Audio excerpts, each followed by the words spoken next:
And good morning again. It's Michael Mortensen here on Facebook Live, and got a little different uniform on now, and just am glad to be with the legendary coach of the Falcons. We have Scott Haddix with me, and I'm gonna pan over and give you a better picture of him. He looks better than I do. So, anyways, Scott, it's just a pleasure to see you again. I appreciate you giving some time from your coaching schedule for me today. Recently, you were inducted into the Fort Wayne Athletic Hall of Fame, along with 3 of your teams that had done so well in the national tournament. What did that mean to you? In light of everything that's happened, what did that mean to you? Wow, that's a loaded question. I've had time to think about it. I still don't have a great answer. So, the thing that I think I appreciated about the event the most was just reconnecting with people that I hadn't seen in way too long. And I think the opportunity to look back and reflect on a time of my life that was really important and special in a community with a group of smaller community, even in a volleyball team that was it was just exciting, it was fun, it was special, and I think that's the word that I would continue to use. So the event was special because of that ability to reconnect, and it was not gonna lie, it's a little bit of validation of what we accomplished at the university in some trying times, and but most importantly, it was about reconnecting with those young ladies that gave us so much, and it was more fun than I ever expected it was going to be. Yeah. Now, we had 86 in attendance. I think that was probably one of the largest attendances we've had for a Hall of Fame event. Many of them were your players. You only had 2 players that were not able to join us that day, which is amazing when you consider the 3 teams and how far these people had to come. What kind of comments did you hear afterwards from these players? I know they shared thanks with me, but I mean, how about for you? The number one comment I heard was how healing that experience was, and I did not recognize, I'll say, the need for that moment either, or that would be the emotion, but it was very apparent both Friday night when we got together as a small group, and then on Saturday for the actual event. It was just, I just think that was the most often comment that I received, that people felt healed in some way and just reconnected, and I think it helped a lot of people process some reality, some truth that I think we all knew, but we weren't sure how to hold on to and believe in. And that was, the institution as itself was a place, but the real reality of what we did was our relationships with people. Bricks and buildings collapse, they fall down, we'll all fade into dust one day too, but while we're here on earth, to connect with these people that we spent a lot of time, a lot of effort, a lot of energy with was super important, and it was very healing, I think, to all of us. So that's the number one word I think that I had come out of the event. Oh, that's great. Well, we certainly enjoyed having you. And maybe this is somewhat of the same question, but the Alumni Center was pivotal in maintaining a lot of the records. But how has the center cared, connected, or celebrated with you and/or your team, which is part of our mission? And what has that meant to you? Well,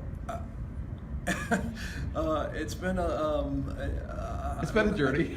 I don't want to say it was a rocky road. That would be wrong. But yeah. I mean, it was even way back early, after campus closed. There was a push to gain some information and some records, and I kept trying to tell everybody, I have all this stuff. Literally, I have boxes of stuff in my basement that I'd been carrying around from house to house to house when I moved. And I just held on to it, waiting for the right moment. In the Alumni Center, you guys were immensely patient.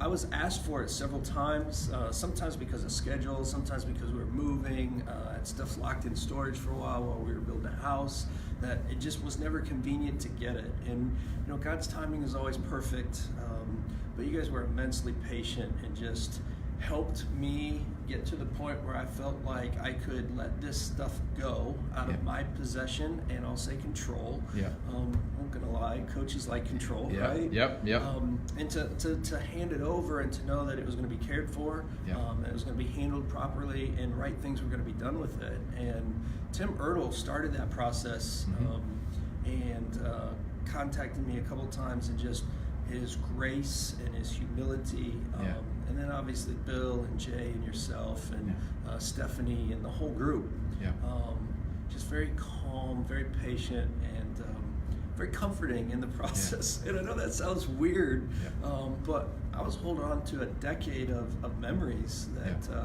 I wanted to make sure they were handled properly, and that has been the case. It's been fantastic.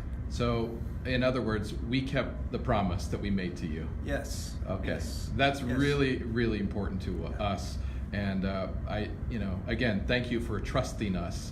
When that time came, we really do appreciate it.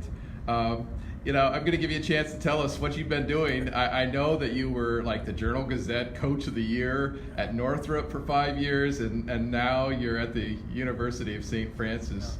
What are you doing, and how have your teams done? Yeah, so spent 5 years at Northrop High School. Was a nice honor to be the Coach of the Year one of those years. Northrop was a interesting experience for me. Found out that I'm not really a high school coach, and so when that season ended, and I had the opportunity to apply here at the University of St. Francis, receive the position, and I've been excited and just really enjoying coaching at a whole new level. So, and your teams have done well. Thank you. Yes, we've had best season in school history this last year, 44 years of existence, 30 wins, 9 losses, national tournament invite, Crossroads League championship, tournament finalist 2 years in a row, won the Crossroads League regular season this year. So, yeah, it's been a lot of fun, and we're trying to do things the right way and just build a program here too. Yep. This is kind of I'm sliding this question in, but you were an assistant to your wife Ann. Yes. And Bud Hamilton gave you a chance. Yes. And that has forever changed your life. Talk a little bit about Bud and what that opportunity meant to you, and then I'll give you one more question that was on the list. Sure. And then we'll wrap things up. Yeah. Bud, first of all, I played basketball for him for 3 years, so I knew him on a personal level as coach, player. Yeah.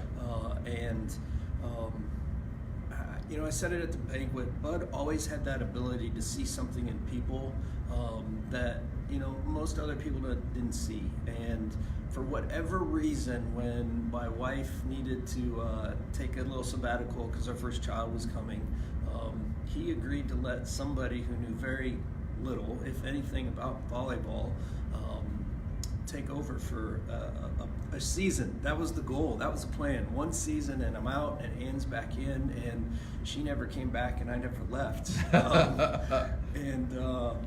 I just can't thank Bud enough over my entire life since I met him. Just the opportunities he's given me, the lessons that he's taught, both as a player, then as a mentor, as a coach, and then even since the campus has been closed, he's been here at USF a couple times and just watched and participated in some of our exploits here, and it's just been a great relationship. That's great. That's great. Gratitude.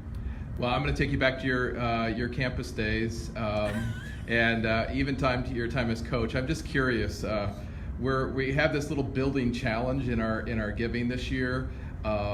What was your favorite, and I can guess, but what was your favorite building on the Fort Wayne campus? Well, obviously, it was the Gehrig Activity Center. I would love to say it was the library, but I'm not even sure where that was. Just kidding. But it obviously was Gehrig.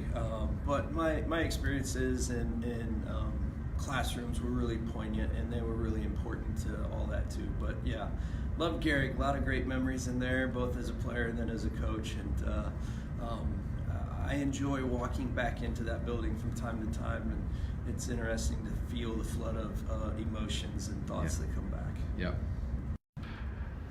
Well, again, I want to thank Scott for joining us. And yes, Daryl Crawley, that is Scott Haddix that I just interviewed. And today is our day of giving, our 4th annual. It's time to show your green.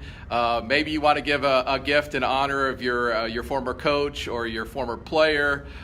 We would just love to have your pledge or your gift to continue the ministry of caring, connecting, and celebrating, which was demonstrated with what we just did with the Hall of Fame, because that event would not have taken place had it not been for not only Scott giving us that box of stuff that he carried around for 10 years, but also his connection with his players and to have all of them come back. So if you're one of his former players or just one of his friends and you want to show a little green on his behalf, we'd be happy to take it and put it to good use. So with that, I'll see you at 11 o'clock at our next visit. Again, show your green, and we'll talk to you soon. God bless.